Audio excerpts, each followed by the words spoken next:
రైతులంతా ఎగిరి గంతేసి ముచ్చట చెప్పిండు మన డిప్యూటీ సీఎం బట్టి విక్రమార్క. రాష్ట్రంలో 3 ఎకరాల భూమి ఉన్న రైతులందరికీ భరోసా పైసలు మొత్తం విడుదల చేయాలని డిప్యూటీ సీఎం బట్టి విక్రమార్క ఆర్థిక వ్యవసాయ శాఖ అధికారులకు ఆదేశాలు ఇచ్చిండు.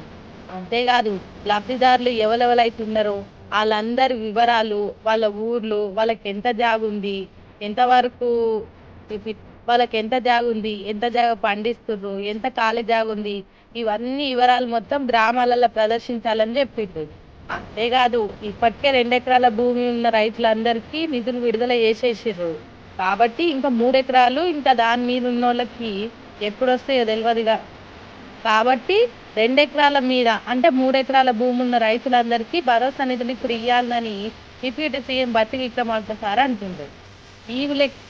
ఈ లెక్కన చూసుకుంటే 2 ఎకరాలు అయిపోయింది, 3 ఎకరాలు అయిపోయింది. ఇంకా వచ్చే బట్టి 5 ఎకరాలు.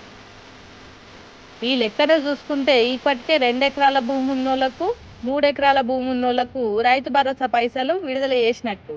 అంటే ఇంకా రానున్న రోజుల్లో 5 ఎకరాల భూమి ఉన్నోళ్ళ గురించి ఆలోచన చేస్తారేమో అని గుసగుసలు పెడుతురట రచ్చబండ కాడ పెద్ద మనిషి. మరి చూడాలిగా.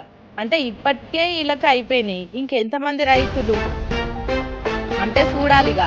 ఇప్పటికే 2 ఎకరాలు 3 ఎకరాలు ఉన్న రైతులకు భరోసా పైసల గురించి అయిపోయింది. ఇంకా ముందు వచ్చే రైతులకు ఒకవేళ 5 ఎకరాల భూమి ఉన్న రైతులకు భరోసా పైసలు ఇస్తామంటారో లేదు 3 ఎకరాలు ఉన్న వాళ్ళకే చాలు అంటారో ఏది క్లారిటీ లేదు. చూడాలి ఇంకా ముందు ఏమవుతుందో. ఈ భరోసా పైసలు వచ్చేదేందో రాందేందో కానీ దీనికోసం రైతుల ఆత్మహత్యలే మస్తు అవుతున్నాయి. ఇప్పటికే ఒగలెనుకోగలు పానాలు తీసుకుంటూనే ఉన్నారు. ఇంకా రానున్న రోజులల్లో ఎన్ని గనం పానాలు చూడాలనో, ఎంతమంది జీవిస్తారో అని బిక్కుమంటురట ఊర్లో పంటున్న రైతు కుటుంబాలు.